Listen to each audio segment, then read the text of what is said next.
Hello, this is Matt on the Moon Lambo channel, and there's a thread on the Twitters that was started by Galgatron, a notable member of the XRP community. I'm a huge fan of this guy. Especially in my early days, I'll tell you, I learned a ton from Galgatron. He and many others, but citing that since he's on my screen right now. And he brought up this concept of the idea of tokenization killing Bitcoin. And it's fun to think about, especially when you consider that some of this tokenization has happened on the XRP ledger. And so I thought it'd be a fun thought exercise. And after we run through this, I have this story from Crypto News Flash titled Ripple. Some banking app gets massive update and improvement. So I thought I'd run through this with, of course, excuse me, XUMM being it's XUMM, XUMM being the app that was created by Wietse Wind, who is also the creator of the XRP Tipbot, by the way. And he created XRPL Labs, which is funded is not a word, which is funded through Ripple's Spring Initiative. But before we go any further, if you would please delicately tap that like button. If you're a fan of engaging in critical thinking having to do with the world of crypto and XRP, go ahead and subscribe to the Moon Lambo channel. You're going to have a killer time here. I promise you that. Or your money back. This is free, though, so it's not going to do any good. I love diversity of thought, though, so I'm not completely necessarily sold. I'm on what Galgatron's saying, not all of it, and I'll explain what I mean by that. But I love diversity of thought. I think it's the coolest thing when adults can have a thoughtful discussion, operate in a completely earnest fashion, and then just try to get to the truth of the matter. And then sometimes, even if you disagree, everything's cool. We're still friends. I love that type of stuff. Now, a lot of people aren't capable of doing that, especially when people have beliefs that are emotionally tied to, or it's part of their identity. That's when things get messy. That's why politics can be so divisive, that and religion. But when we're just talking about XRP and Bitcoin, hopefully it's a little bit easier for people in our community, because I don't think that we're so ideologically driven. We're here because we see an investing opportunity, generally speaking. I think that's why most of us are here. And with the Bitcoin crew, though, they are here because they're, a lot of them anyway, they're the mindset of down with banks, down with the government, which I think is pure silliness. And it's just, you're living in a fantasy land, lollipop world. Ain't happening, my friend. But let's go ahead and hop into this here. So Galgatron wrote the following. Using Bitcoin tokens on faster chains to speed up Bitcoin transactions reduces demand for real Bitcoins, taking buying pressure off it, and thus the price will drop and miners will defect. In other words, Bitcoin will be killed by its tokenization. Now, I want to make sure that you guys understand what he's stating here, and then you can understand the concept he's positing as a result of what's actually happening, at least to some degree. People have joked that the quickest way to move Bitcoin is on the XRP ledger. And it's not like Bitcoin's hopping off of its chain, and onto the XRP ledger. And we wouldn't want that, because Bitcoin is old and moldy and smells bad, and Bitcoin maxi trolls have touched it. You don't want the XRP ledger to experience that, because then the XRP ledger would start to get this like funk smell. You don't want none of that. But what you do is you can issue an IOU on the XRP ledger, which is a representation of Bitcoin that is held somewhere else. Now, of course, that's a centralized solution for moving around Bitcoin. And if you're going to engage in something like that, okay, fine, you can do that. But hopefully whatever Bitcoin you're talking about, it's being moved by a trustworthy party. You better trust them, and you better hope that it's backed. But you can change ownership of the actual Bitcoin if you want to, moving Bitcoin down as moving the IOU around, just as a representation of Bitcoin. So that's what we're actually talking about, moving a representation of Bitcoin on the XRP ledger, because it's fast. And then you could say that, so what's the value of the IOU? The underlying value is the Bitcoin, right? And so that's what we're actually talking about. I just want to make sure everybody's caught up here. And so what Bitcoin is, what Galgatron is stating here is that the effect of this is it's going to reduce, the buying pressure. And it would ultimately cause miners to defect. And so the idea he's positing is that Bitcoin could be killed by the tokenization. And could he be right? Yeah. I'm not saying he's wrong. I'm saying that I'm not yet convinced. It's certainly possible, but I don't know how humans would behave in a world where, whether this is done in the XRP ledger en masse or elsewhere. I don't know for sure how humans would behave. It's reasonable for him to speculate this, absolutely, and it's fun for conversation. It's also possible that this could, in some crazy way, instill confidence in Bitcoin. Oh my gosh, it's finally getting used, even if it's on the XRP ledger, and it's really just a representation of Bitcoin, and it's an IOU. Maybe. I don't know if that's likely either. I'm not saying one way or another. I'm just saying I don't know, and I'm not convinced one way or another. But certainly he could be right. So let's dig a little bit further now. Let's go down this thread. XRP Deutschland responded and wrote, I am the only one admitting to be too stupid.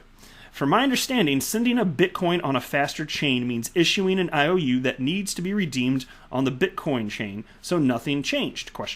How does it reduce demand then? And Galvatron writes, because those IOUs can be infinitely reused without redemption. XRP Deutschland then responded, given they will be reused infinitely, sure thing. I don't know if the chains will make this the standard case. At Hammertoe, what do you think? So that'd be Matt Hamilton. He is at Hammertoe on the Twitters. That's another guy that very early on I learned a whole ton about. And he knows a lot, not just from the perspective of like how Ripple's positioning XRP, but also from a technical perspective. I mean, he's a software engineer after all, and he works at IBM in an unrelated capacity. But yeah, obviously a rather intelligent individual here. And so he's one of the people that individuals in the XRP community look to when questions and thoughtful conversations like this arrive. And so he was tagged, and here's what he wrote. I think that tokenizing Bitcoin on another chain or other centralized systems, exchanges, etc., will just end up replicating the same fractional reserve banking system we already have. That seems to make sense to me, and this is why I've always pointed out that when you're talking about moving Bitcoin, whether it's the XRP ledger or wherever, and you're talking about tokenizing it, issuing an IOU to represent it, that's a centralized solution. That seems so antithetical to what Bitcoin's supposed to be. So I don't think that Bitcoin maxi trolls, they sound like that. And they live under bridges and eat room temperature cottage cheeses next to their burning dumpster fires. I don't think they want that. Galvatron responded to what Matt Hamilton wrote there and wrote, awesome. That's another great way to describe Bitcoin dilution. Yeah, fair enough. Matt Hamilton responded, well, there's no way to assume that on every exchange they have a one-to-one backing of the Bitcoin held and traded there. Right, exactly. That's why I was like, you better have a high level of confidence, and I don't know how you're going to achieve that. And it does require, even if you have that confidence, it's based on centralization. And then Matt Hamilton writes, there is no way to tell, and as far as I know, little regulation about it. Any of these entities could just print more. Exactly. So even if there's a finite amount of Bitcoin, there's no limit to how many IOUs that are supposed to be a representation of Bitcoin could be issued, right? And then somebody else jumped in here named Anton Wise and wrote, Matt, you cannot print more Bitcoin. What the heck are you drinking? Well, but again, we're talking about a representation of Bitcoin, not Bitcoin itself. Then he writes, please stop assuming that side chains take anything away from mining. They do not. They are different. Often transactions are later recorded on the actual Bitcoin blockchain as per normal. And Matt Hamilton wrote, of course you can. Any centralized exchange can simply pretend they have more than they do. It's quite simple. And Matt Hamilton, of course, not surprisingly, nailing it. He happens to know what he's talking about from a technical perspective. Quite a bit. Anton then responded, I think Tether tried to get away with this, and look what happened to them. I don't agree with you. I'm sorry. You are speculating pure fraud. You can speculate anything like that then. And Matt Hamilton wrote, yes, well done. It is speculation. So it's just, yeah, it's speculation, fine.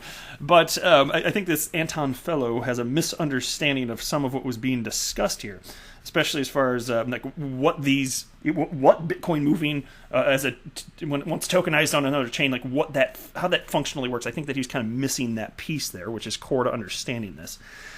Now check out this, and this might be my favorite part of the whole thing, if it's the part I think, maybe, well, I'm going to get to it regardless. I'm not sure if it was this one. There's a bunch of different threads that kind of splinters off on Twitter. But anyway, somebody named Alan G. wrote, but at the moment, Bitcoin is driving the market price. Bitcoin is the brand name. Bitcoin is the one the populace knows. Assuming the validity of your statement over the term, then isn't there a possibility that the whole space becomes defunded? Galvatron responded, the X amount of money in the crypto space will still be in the crypto space. Sure, Bitcoin's demise will affect everyone at first, but that's the definition of a bubble, and Bitcoin is an enormous bubble. Let me move a little bit further. That wasn't the one that I was thinking of, but I like that too. It must be this one. This has got to be it. I'll tell you when I get to my favorite part in this, out of all the the discussion within these threads, because Galvatron just artfully explains what's going on. Somebody named Getting It Done One wrote, I just read an article the other day that was pushing the idea of getting away from use and keeping as a store of value only. Oh, I think this is it. You think someone was catching on to what you are saying here? Galvatron responded, yeah, I think this is it. Let me read this to you here in real time, and I'll tell you, I'm pretty sure this is it, though.